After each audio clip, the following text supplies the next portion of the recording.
ভারত বাংলাদেশ সীমান্তবর্তী এলাকা থেকে প্রায় 2,48,49,000 মূল্যের সোনা সহ বিএসএফের হাতে ধৃত 3 সোনা পাচারকারী। আবারও বড়সড় সাফল্য বিএসএফের। এবার বিএসএফের বিশেষ অভিযানে 30টি সোনার বিস্কুট সহ 3 জনকে গ্রেফতার করা হয়।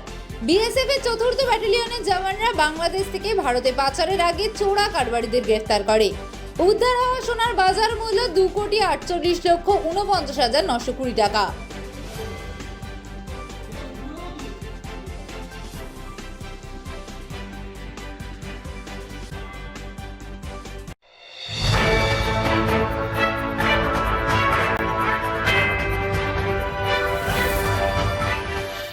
বাচ্চাকে সঠিকভাবে বড় করতে যদি বাচ্চাকে ভালো করে বুঝতে পারি, জানতে পারি, চিনতে পারি, তাহলে কিন্তু আমাদেরকে মানুষ করতে অনেক সহজ হবে।